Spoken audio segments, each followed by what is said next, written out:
자, 오늘 읽으신 고린도전서 15장은 기독교 신앙에서 가장 중요한 단어인 복음에 관한 이야기를 담고 있습니다. 복음, 요한겔리온이라고 얘기하는 거죠.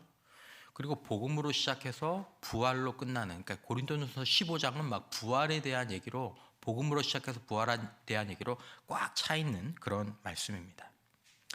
자, 이사야서 53장 6절 말씀. 우리는 다 양 같아서 그릇 행하여 각기 제 길로 갔거늘 여호와께서는 우리 모두의 죄악을 그에게 뭐 하셨도다? 담당시키셨도다. 그러니까 죄가 여기 있었는데 우리의 죄를 누군가에게 얹어 놓으셨다라는 거죠. 세례 요한이 요한복음 1장 29절에서 이렇게 얘기합니다. 이튿날 요한이 예수께서 자기에게 나오심을 보고 이르되 보라, 세상의 죄를 지고 가는 하나님의 어린 양이로다. 이게 예수의 정체입니다. 자, 여러분, 우리가 주변에서 흔하게 보는 예수의 십자가가 있습니다. 예수의 십자가.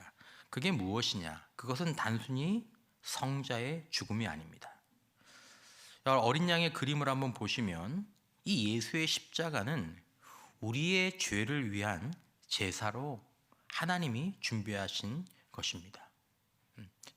구약의 어린 양으로 표시되는 저 십자가가 연기되는 저기에 하나님께서 무엇을 담으셨다고요? 우리의 죄를 뭐하시키셨도다? 담당시키셨도다. 얹어 놓았다라는 것입니다.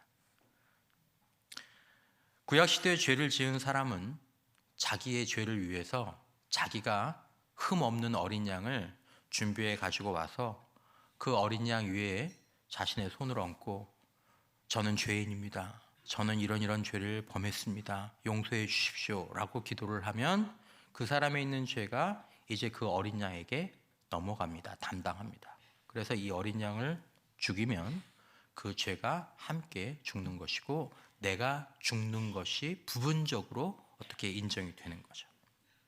자, 그런데 문제는 아무리 어린 양이 예쁘고 흠이 없어도 그 어린 양은 짐승의 생명이죠. 사람의 생명이 아니죠. 소위 사람의 생명과 짐승의 생명은 등가 관계가 아닙니다. 같은 가격이 아닌 거예요. 짐승의 생명으로 인간의 생명을 맞교환할 수 없죠. 그러니까 무슨 일이 필요합니까? 제사를 어제 지냈는데 내일 또 지내야 되고 모레 또 지내야 되고 계속해서 반복해서 제사를 드려야 되는 것입니다.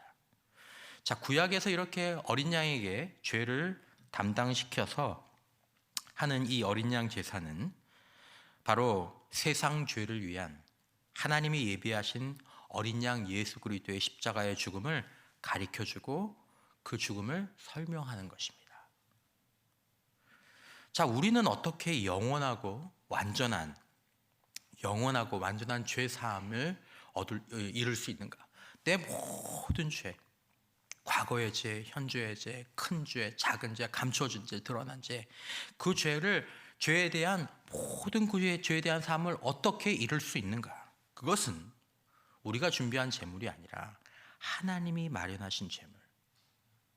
세상 죄를 위한 하나님의 어린 양 그 예수의 십자가에 그 피 흘리신 주님의 발과 손에 몸에 손을 얹고 내가 죄인이라는 사실과 내가 기억할 수 있는 모든 죄와 지금 내가 손을 얹고 있는 이분이 하나님이 준비하신 어린 양, 하나님의 아들이라는 사실들을 그것들을 알고 믿고 받아들일 때, 고백할 때 예수님의 십자가가 바로 나를 위한 십자가, 예수님의 죽음이 바로 나의 죽음이 되는 줄 믿으시기를 바랍니다.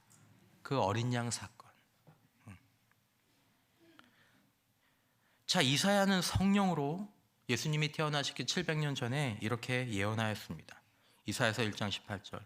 여호와께서 말씀하시되 오라 우리가 서로 변론하자. 너희의 죄가 무엇 같을지라도 주홍 같을지라도 눈과 같이 희어질 것이요 진홍같이 붉을지라도 양털같이 희게 되리라. 여러분, 제가 음식을 먹을 때 깔끔하게 먹을 것 같습니까? 흘리면서 먹을 것 같습니까? 보기에는 깔끔하게 먹을 것 같지만 맨날 흘려요. 맨날 먹죠. 그러면 이제 요거 흘렸다 그러면은 그거 안 지워지겠다. 뭐 그런 얘기를 하죠. 그런 얘기를 하죠. 우리가 생각하는 죄의 크기와 무게가 있습니다. 이게 어떻게 사해지겠나? 이 죄가 어떻게 용서를 받겠나? 내 죄가 적다는 게 아닙니다. 우리의 죄는 크고 깊고 심각합니다. 그러나 주홍 같을지라도 진홍 같을지라도 이 예수의 피가 사람의 피가 아니고 짐승의 피가 아니고 이 예수의 피가 하나님의 아들의 피이기 때문에 세상과 온 우주의 죄를 씻기고 남음이 있는 줄 믿으시기를 바랍니다. 그래서 교환이 되는 거예요. 등가 교환 이상의 교환이 되는 거예요. 과한 교환이 되는 거죠. 세상과 우주의 죄가 이만큼이라고 할지라도 그것을 위해서 흘리신 그 하나님의 아들의 피는 더 크기 때문에 과한 교환이 되는 거죠. 남는 교환이 되는 거죠. 넘치는 교환이 되는 거죠. 그러므로 성경대로 구약에 이렇게 예언된 대로 우리 죄를 위하여 예수께서 죽으심으로 우리의 죄가 믿음 안에서 믿음으로 손을 얻는 가운데 내 죄가 그분에게 옮겨진 그들은 죄사함을 받는 복이 있는 줄 믿습니다. 이게 복음입니다. 그런 사람들은 죽음의 시간에 우리 육체에서 영혼이 분리되는 그 시간에 그 영혼이 어디로 갑니까? 천국 가는 줄 믿습니다. 천국 가는 거죠. 왜냐하면 죄가 없으니까. 그 죄에 대한 책임은 예수께서 십자가에서 다 감당하셨기 때문에. 또 그렇게 죄 사함 받은 자들은 날 위해 죽으신 예수께서 성경대로 부활하셨기 때문에 종말의 부활의 몸을 입고 다시 일어나게 되는 거죠. 그래서 이 진리를 고린도전서 15장 20절은 뭐라고 얘기합니까? 그러나 이제 그리스도께서 죽은 자 가운데에서 다시 살아나사 잠자는 자들의 몇 번째 열매? 첫 번째 열매가 되셨느니라. 예수님만 부활했어 이게 아니고 첫 번째 열매. 그리고 다음 열매는 누구의 부활입니까? 우리의 부활, 나의 부활인 거죠. 이게 복음입니다. 여러분 믿음의 손을 하나님의 아들 예수의 십자가에 얹고 나의 죄 힘됨과 나의 죄와 그분이 나의 죄를 위해서 이 땅에 오신 하나님의 아들이심을 이 십자가가 하나님의 이 죄 사하는 제사인 줄 진심으로 알고 믿고 받아들일 때 이 복음의 위대한 역사가 우리에게 일어나는 줄 믿습니다. 자, 우리는 확신 가운데 살아야 될 필요가 있는데 애굽에서 이스라엘 백성들이 나올 때의 사건을 가지고 오셨죠. 애굽에서 이스라엘 백성들이 나올 때 문 좌우의 기둥과 문 위에 어린 양의 피를 잡아서 어린 양의 피를 생명을 잡은 거죠. 그 피를 문 좌우 임방과 설주에 이렇게 발라 놓았습니다. 출애굽기 12장 13절을 보면 내가 애굽 땅을 칠 때 그 피가 너희가 사는 집에 있어서 발려져 있어서 너희를 위하여 표적이 될지라. 내가 그 피를 볼 때 너희를 넘어간다. 넘어가지 않은 집은 다 죽었거든요. 장자가 넘어가리니 재앙이 너희에게 내려 멸하지 아니하리라. 이게 그대로 예수 그리스도의 십자가의 예표가 됩니다. 그러므로 우리의 마음의 문이 있다고 하면 내 마음의 문에 누구의 피가 발려져 있어야 되는 거예요? 예수의 피가 발려져 있어야 되는 거죠. 당신이 누구냐? 당신이 무엇을 했느냐? 얼마나 했느냐? 직분이 뭐냐? 이거는 중요한 문제가 아니에요. 이걸로는 우리가 넘어갈 수가 없는 거예요. 뭐가 있어야만? 예수의 피가 내 마음의 문에 있을 때. 그러면 예수의 피가 그 마음의 문에 있는 자는 죽음의 사자로부터 안전한 줄 믿습니다. 왜요? 그 피가 이미 우리의 것들을 감당했기 때문에. 온 우주의 죄를 감당했기 때문이죠. 그래서 세 종류의 사람이 있다고 말씀하셨죠. 첫 번째는 예수의 피가 없는데 잘못된 확신으로 살아갈 수 있습니다. 문에 피가 안 벌렸어요. 근데 그 집안에 있으면서 너는 안 죽어. 내가 왕이잖아. 내가 선한 걸 많이 했잖아. 내가 지식이 많잖아. 내가 돈이 많잖아. 내가 안 죽어. 왜 안 죽어요? 죽지. 두 번째 어떤 사람이 있습니까? 문에 피를 발라놓고도 예수의 피가 있음에도 불구하고 죽지 않을까? 천국 갈 수 있을까? 부활할 수 있을까? 의심하는 사람이 있죠. 하지만 진리를 바로 알고 믿는 자들은 그 피를 마음에 바르고 우리가 부족하고 연약하지만 그 피를 의지해서 이 세상을 떠날 때도 영원한 생명에 대한 확신을 가지고 천국 가는 확신을 가지고 종말의 주님과 함께 부활할 그 확신을 가지고 살아가게 되는 줄 믿습니다. 마음의 문에 예수의 피를 바르는 온 교회가 되시기를 축원합니다. 우리 시편의 말씀을 보셨죠? 시편 23편 1절에서 6절까지의 말씀. 여호와는 나의 목자시니 내게 부족함이 없으리로다. 그가 나를 푸른 풀밭에 누이시며 쉴 만한 물가로 인도하시는도다. 내 영혼을 소생시키시고 자기 이름을 위하여 의의 길로 인도하시는도다. 내가 사망의 음침한 골짜기로 다닐지라도 해를 두려워하지 않을 것은 주께서 나와 함께 하심이라. 주의 지팡이와 막대기가 나를 안위하시나이다. 주께서 내 원수의 목전에서 내게 상을 차려주시고 내 기름을 내 머리에 부으셨으니 내 잔이 넘치나이다. 내 평생의 선하심과 인자하심이 반드시 나를 따르리니 종국에는 내가 여호와의 집에 영원히 살리로다. 아멘. 하나님은 당신을 우리가 요청하지도 않으셨는데 이 귀한 시편에서 목자라고 말씀하십니다. 나는 목자야. 우리가 요청하지 않았어요. 하나님이 목자 되어주시는 복이 우리 인생 가운데 얼마나 큰 복이냐라는 것입니다. 세상에서 우리의 목자가 될 수 있는 그런 사람이, 그런 집단이, 그런 연구소 어디 있습니까? 인간은 우리 모두의 지성을 합쳐도 1시간 후에 일어날 결과를 알지 못해요. 5분 후에 무슨 일이 일어날지를 몰라요.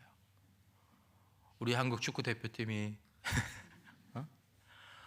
1분 남겨놓고 30초 남겨놓고 왜 축구를 그렇게 하는지 몰라.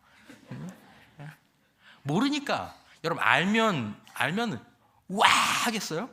와 하겠어요? 모르니까 하는 거죠. 몰라요. 하지만 모든 시간과 공간을 초월하신 하나님의 목자 되어주시면 그분의 우리를 인도하심은 완전한 줄 믿습니다. 그렇죠. 이 하나님의 목자 되심. 여러분 우리는 이 하나님의 선한 목자이신 하나님을 선한 양이 되어 따르는 그 고백을 배우기 위해서 시편 23편을 보는 것입니다. 여러분 선한 목자를 따라가는 선한 양들을 보면서 혹시 여러분들과 제가 아우 양 불쌍해 어떡해 쟤 가고 싶은데도 못 가고 뭐 먹고 싶은데도 못 가고 그냥 이 목자만 졸졸졸 따라다녀 어떻게 불쌍해 저건 사는 게 아니야 그렇게 말하는 사람 있습니까? 없죠. 이거 잘 산다 그래 저렇게 해야 살지 얼마나 보기 좋아. 우리를 보면서는 하나님과 하나님의 말씀을 졸졸졸졸 따라가는 걸 보면 그렇게 우리가 초대를 받을 때 우리는 마음 가운데 악한 자유의지가 있어서 그것들을 싫어하는 경우가 있죠. 안 갈래, 나 이리 갈래, 나 저리 갈래, 나중에 갈래. 이거 제대로 된 거 맞아. 사랑하는 성도 여러분, 우리가 진정한 행복의 길로 가려면 선한 목자에게 매인 선한 양이 되어야 할 줄 믿습니다. 선한 양은 과정입니다. 과정입니다. 주님이 목자 되시지 않아서가 아니에요. 우리가 선한 양이 되었는지를 살펴볼 필요가 있는 거죠. 나는 하나님께 매였는가? 하나님의 말씀, 명령, 이리 와, 거기 가지 마, 이거 해, 저거 해 라는 말씀에 매였는가? 우리가 뭔가 오해를 하는 거죠. 사탄이 우리에게 목사님 사마귀라고 그러셨는데 사마귀 아시죠? 사탄, 마귀, 귀신. 사마귀. 사마귀의 그 에덴 동산에서부터 그 사마귀의 유혹이 있었어요. 야, 너 거기 가면 힘든 거야. 너 거기 가면 불편한 거야. 거기 가면 어려운 거야. 그거 너 좋아하는 거 못하게 하려고 하나님 그러시는 거야. 근데 그게 아니라는 거죠. 선한 목자는 양을 자기 목숨을 바쳐서라도 안전하고 옳은 길로 결국에는 복된 길로 인도하는 줄 믿습니다. 하나님이 선한 목자고 하나님을 뒤따라가면 결국 우리의 삶 가운데서 가장 좋고 가장 안전하고 가장 복되고 가장 의미 있는 길로 간다는 것을 우리가 기억할 필요가 있는 거죠. 그래서 슈브의 복이 있다고 하셨죠.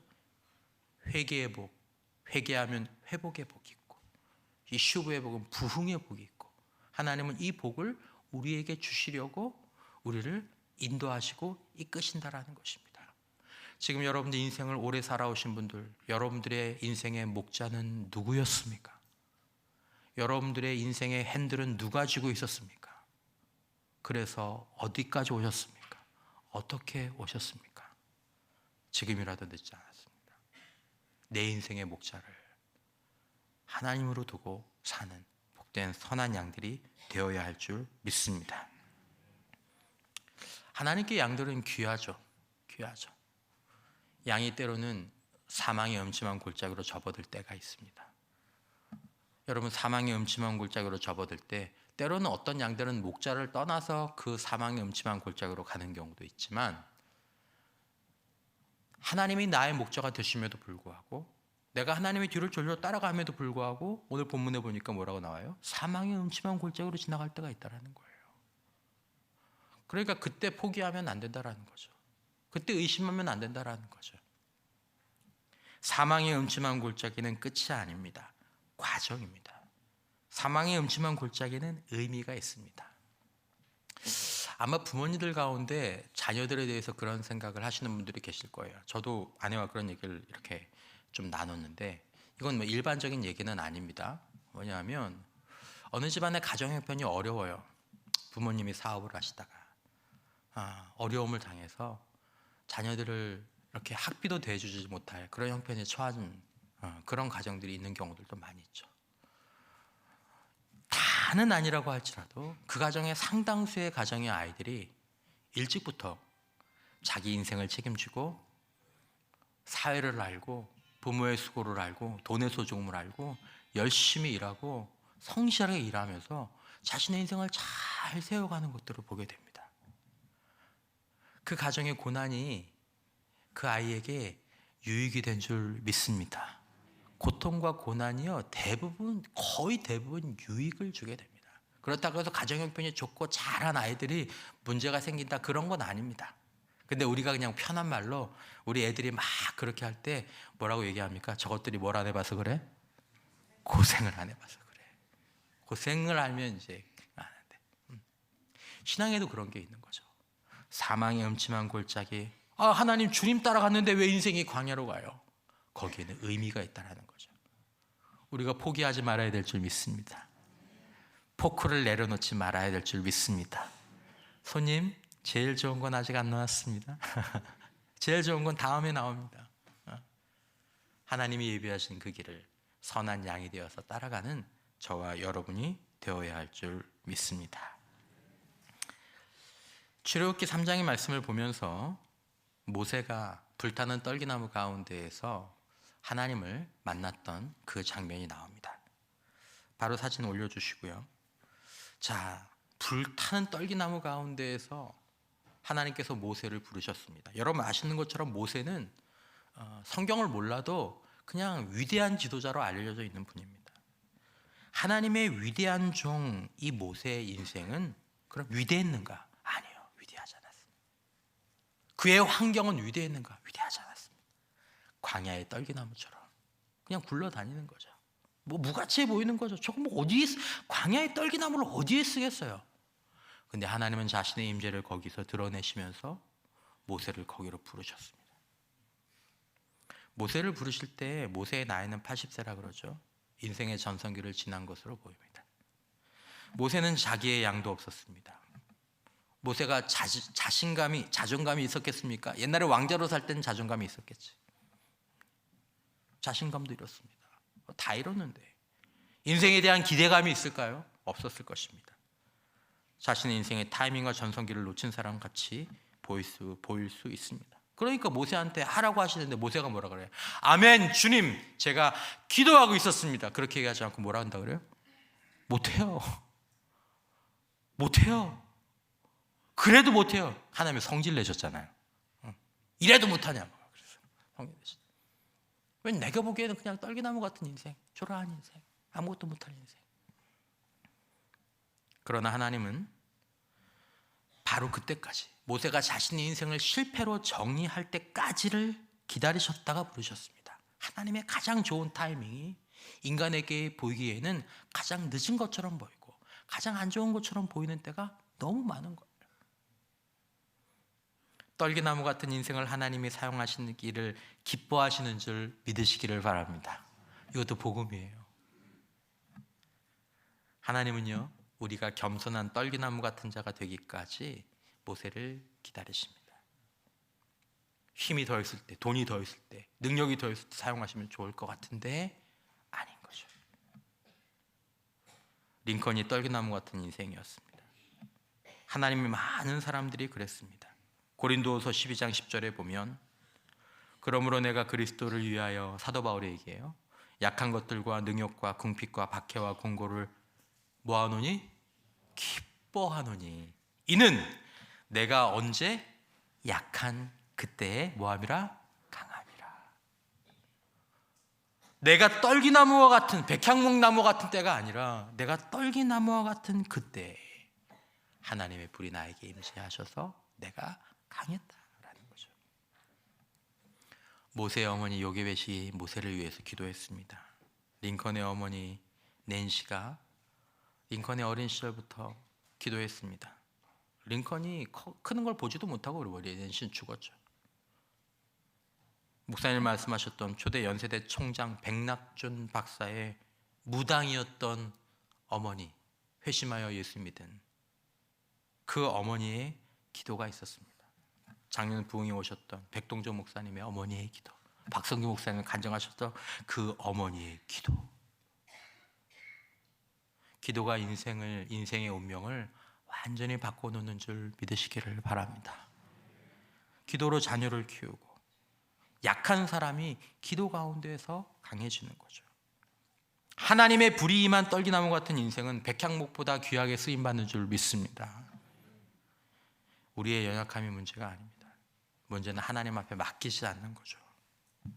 하나님의 뜻을 아는 말씀 생활, 그리고 그 하나님의 뜻에 따르는 순종에 빠진 것이 문제인 거죠.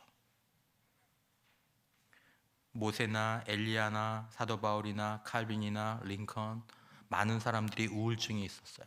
다 우울증이 있었어요. 자존감들이 형편없었어요. 가정의 문제도 많았어요. 부모가 이상했던 사람도 있었어요. 그러나 그런 떨기나무 같은 인생에 하나님의 불과 하나님의 임재가 함께하면, 하나님의 말씀이 그의 인생의 불기둥과 구름기둥이 되면 그들이 위대한 지도자로, 위대한 하나님의 사람으로 쓰임받았던 것들을 우리가 기억하고, 여러분들과 제가 하나님을 목자로 삼으면, 하나님과 그 말씀에 우리가 매이면 하나님이 우리를 위해서 지금 감춰두었지만 예비하신 그 미래, 우리의 생각 그 이상의 미래가 우리에게 열리고 우리 자녀들에게 열리고 우리 교회에 열리게 되는 줄 믿습니다. 사람은 죽어도 무엇은 죽지 않는다? 기도는 죽지 않는다. 니고데모 하신 말씀은 제가 오늘 좀 넘어가도록 하겠습니다. 마지막으로 로마서 14장 15절 이하에, 만일 음식으로 말미암아 내 형제가 근심하게 되면 이는 내가 사랑으로 행하지 아니함이라. 그리스도께서 대신하여 죽으신 형제를 내 음식으로 망하게 하지 말라. 그러니까 너 왜 이거 먹어? 너 왜 이거 안 먹어? 이렇게 해서 형제를 미끄러뜨리지 말라라는 거죠. 16절, 그러므로 너희는 선한 것이 비방을 받지 않게 하라. 하나님의 나라는 먹는 것과 마시는 것이 아니요 오직 성령 안에 있는 의와 평강과 희락이라. 이로써 그리스도를 섬기는 자는, 사랑으로 그리스도를 이렇게 섬기는 방식이고, 그리스도를 섬기는 게 아니라 형제를 그렇게 섬기는 게 그리스도를 섬기는 게 된다는 거죠. 하나님을 기쁘시게 하며 사람에게도 칭찬을 받느니라. 그러므로 우리가 화평의 일과 서로 덕을 세우는 일에 힘쓰나니. 여러분, 우리나라가, 우리 마음 가운데 하나님의 나라가 임하는 것이 진정한 행복이 되는 줄 꼭 기억해 주시기를 바랍니다. 성경의 이 모든 비유, 이 하나님 나라가 임하려면 하나님과 내가 바른 관계를 맺어야 되는, 이게 뭐냐면 이 지금 보여주신 그 그림들이에요.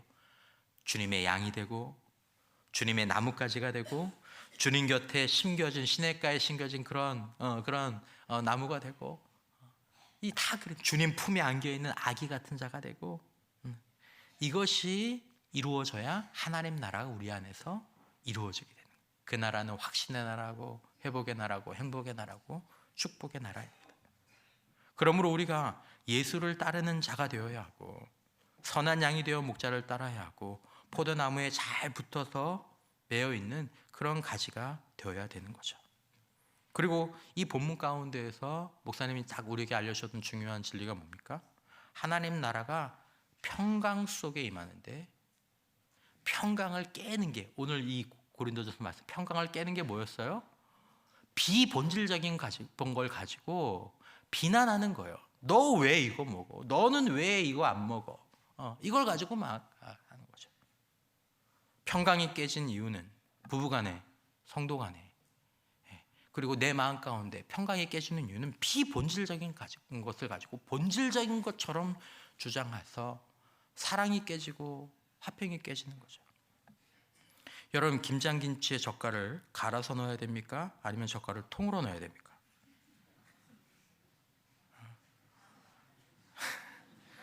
난리가 납니다. 난리가 납니다, 여러분. 이거 경상도 권사님하고 전라도 권사님하고 김장 당하면 난리가 나요.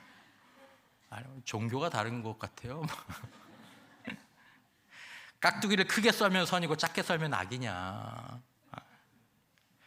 사랑이 더 중요한 줄 믿습니다. 이거 넘어서는 거 쉽지 않아요, 진짜. 경상도 권사님이 전라도 김치를 가만히 바라보면서 도와주는 거, 이거 예수 믿는 것보다 어려운 것 같아요. 진짜로. 형제가 더 중요하고 자매가 중요하고, 이거 비본질적인 건데. 강당 카펫을 주님의 보혈처럼 빨갛게 까느냐, 아니면 푸른 초장처럼 파랗게 까느냐, 이걸로 진짜 교회가 나눠져요. 교회가 나눠져요. 좋은 말씀을 해주셨죠. 아디아포라. 이것도 죄가 아니고 저것도 죄가 아니면 양보하자라는 거죠. 이것도 죄가 아니고 저것도 죄가 아니면 죄는 아니잖아. 그래. 네가 중요하지. 당신이 중요하지. 엄마가 중요하지. 네 자녀가 중요하지. 성도가 중요하지. 장로님이 중요하지. 목사님이 중요하지. 평강을 누리는 우리가 되시기를 주님의 이름으로 축원합니다. 사실 제가 제일 크게 은혜를 받았던 건 마지막 말씀입니다. 희락에 대해서. 희락. 무슨 희락입니까? 우리가 기쁨을 누리는 두 가지 방식이 있는데, 나를 기쁘게 하는 방식이 있고 다른 사람을 기쁘게 함으로 내가 기쁜 방식이 있는데, 하나님 나라는 다른 사람들을 기쁘게 할 때 내 안에 누리는 그 기쁨, 이 순수한 기쁨, 이 놀라운 기쁨이 있다는 거죠. 여러분, 올 한 해 다른 사람들을 어떻게 기쁘게 할까? 저는 여러분들을 어떻게 기쁘게 할까? 그렇게 생각하면서 여러분들이 기뻐하는 모습을 보면서 내 안에 기쁨이 충만한 그 희락의 기쁨이 저에게도 있고 여러분들이 섬기는 공동체에도 있고 우리 가정에도 있는 가운데, 이 하나님의 축복이 우리 모두에게 임하시는 그 은혜가 있게 되시기를 주님의 이름으로 축원합니다.